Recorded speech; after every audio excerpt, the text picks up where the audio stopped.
The sun was still gentle over the Santa Monica Pier, the kind of morning light that made the wooden planks glow honey gold and softened even the loudest colors of the amusement rides. Music drifted from somewhere near the arcade, tinny, cheerful, familiar, and the smell of saltwater mixed with popcorn, sunscreen, and sugar. For most people, it was just another beautiful day by the ocean. For Lily, it was a rare day of courage. She sat upright in her wheelchair, hands resting lightly on the rims, her back straight in the way she'd taught herself to sit when nerves threatened to curl her inward. The chair wasn't new, but it was clean and well cared for, the black frame polished, the small scuffs telling quiet stories of curbs and ramps conquered over time. She wore a simple white top and dark pants, her blonde hair pulled back into a ponytail that brushed her shoulders when she turned her head. Around her, families passed with balloons bobbing above children's heads, couples laughed, street performers tuned guitars. No one paid her much attention, and for a moment, that felt like a gift. Lily had almost talked herself out of coming. The pier could be overwhelming, the crowds, the stares, the occasional pitying smile or awkward glance. But she loved the ocean. She loved the sound of waves under the boardwalk and the way the breeze carried the cries of seagulls. Most of all, she loved the feeling of being part of the world instead of watching it through a window. Today was her birthday. 19. She hadn't told anyone here that, of course. But the thought made her chest feel lighter. She rolled forward slowly, careful not to bump into anyone, stopping now and then to let groups pass.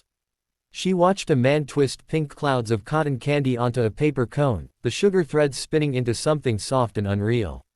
She smiled to herself, thinking she might get one later. She was just turning her chair slightly to the right, angling toward the railing where she could see the water, when she felt it, the shift in the air that comes when attention sharpens. It started with laughter. Not the easy laughter of families or friends, but something edged, something pointed. She heard voices behind her, young, loud, careless. She didn't turn at first. She had learned long ago that sometimes ignoring was safer than engaging. But the laughter grew closer, and then she felt the chair jolt, just slightly, as if someone had brushed against it on purpose. "Hey, watch it," she said automatically, her voice calm, trained by years of practice. She turned her head. There were 3 of them. 2 boys and a girl, maybe early 20s, dressed in casual beach clothes, tank tops, shorts, sunglasses pushed up into messy hair. They looked bored in the way people do when they're looking for something to make the day feel more exciting. One of the boys grinned, a smile that didn't reach his eyes. "Relax," he said. "We're just trying to get through." "There's space," Lily replied, gesturing gently with her hand. "You can go around." The girl snorted. "Or you could move." Lily blinked. "I am moving. The second boy stepped closer, too close. "Man, this place is packed. People like you shouldn't block the walkway." The words hit harder than the chair's earlier jolt. Lily felt heat rise to her cheeks, a familiar mix of embarrassment and anger. She opened her mouth to respond, to explain, to stand up for herself, but the first boy interrupted, his voice louder now. "Move, cripple." The word cut through the noise of the pier-like glass. A few heads turned. Someone nearby frowned, then looked away. Lily felt the world narrow, the way it did when panic crept in. She gripped the rims of her chair, grounding herself. "Please," she said, hating the tremor she couldn't quite hide. "Just go around." The girl rolled her eyes. "Or what? You gonna chase us?" Before Lily could react, the boy closest to her kicked the wheel. Not hard enough to flip the chair, but enough to make it jerk sideways. Her breath left her in a sharp gasp. The sudden movement sent a spike of fear through her chest, white and blinding. "Hey!" someone shouted from farther down the pier, but the voice was swallowed by the crowd.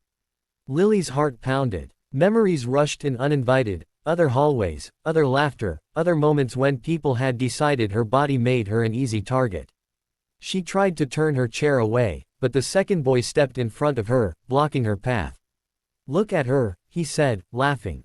"She's scared." "Don't," Lily said, her voice firmer now despite the fear. "Leave me alone." For a moment, it seemed like they might. The girl hesitated, her smile faltering as she glanced around. But then the first boy laughed again, louder, emboldened by the attention, and shoved the back of the chair. Lily lurched forward, her hands slipping from the rims. She cried out, a short, involuntary sound. That was when the sound changed. It started as a low rumble, almost like distant thunder. Lily didn't notice it at first. She was too focused on steadying herself, on not crying, on breathing through the shock. But the bullies noticed. Their laughter faltered. The rumble grew louder, resolving into the unmistakable growl of motorcycle engines. People along the pier began to turn, curiosity rippling through the crowd. Heads swiveled. Conversations paused. The bullies glanced over their shoulders, annoyance flickering into unease. From the far end of the pier, a line of motorcycles rolled in, slow and deliberate. Chrome caught the sunlight. Leather jackets gleamed black and brown, patches stitched onto backs and sleeves. Helmets came off as the bikes stopped, one by one, engines cutting to silence that felt heavier than noise. Lily stared, her fear momentarily eclipsed by confusion. She hadn't heard them approach over the pier's usual clamor, but now they were here, dozens of riders dismounting, their boots thudding against the wooden planks. They moved with purpose, spreading out without a word, forming a loose circle that closed in around the small group at the center. The bullies went pale. One of the bikers stepped forward. He was tall, broad-shouldered, his beard streaked with gray. A patch on his jacket showed a skull entwined with wings. His eyes were calm but hard, the kind that had seen enough of the world to have no patience for cruelty. "Problem here?" he asked. The first boy scoffed weakly. "No, man. Just trying to get through." The biker's gaze flicked to Lily, to the way her hands trembled slightly on the wheels of her chair, to the faint red mark on her wrist where she'd grabbed too hard. His jaw tightened. "Funny," he said. "From where I'm standing, it looks like 3 of you were bothering her." More bikers stepped closer. A woman with braided hair and mirrored sunglasses crossed her arms.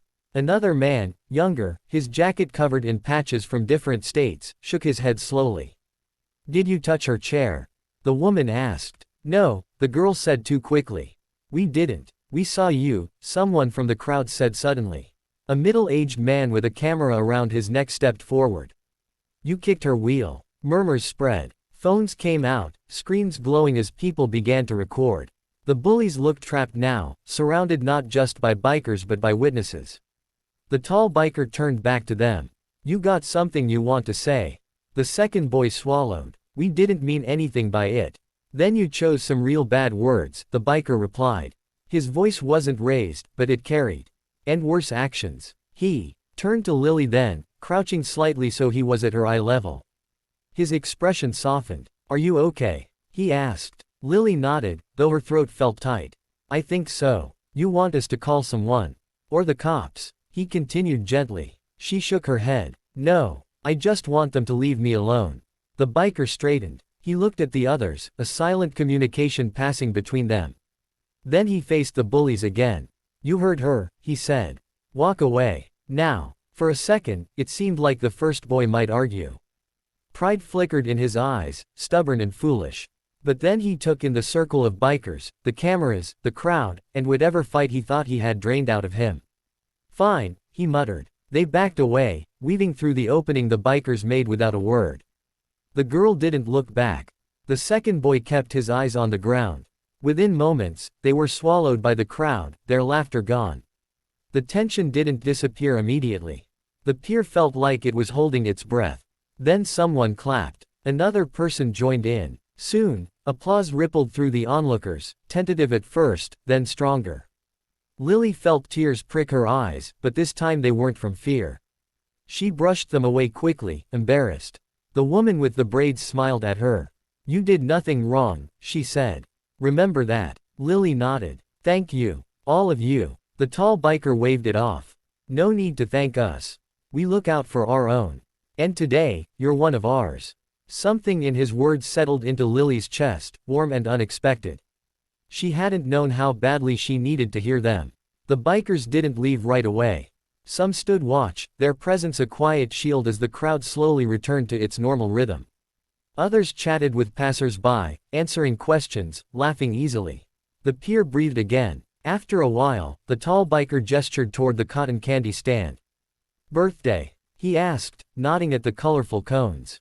Lily blinked, surprised. "How did you know?" He grinned. "Lucky guess." Before she could protest, the woman with the braids was already pulling out her wallet. "Pick a color," she said. Lily laughed, the sound shaky but real. "Pink," she said. Definitely pink. As she took the cotton candy, light as air, she felt something shift inside her. The pier was still loud, still crowded, still unpredictable. But she wasn't alone. Not here. Not today. She took a bite, sugar melting on her tongue, and watched the ocean sparkle beyond the railing. For the first time since the laughter had started, her hands were steady on the wheels.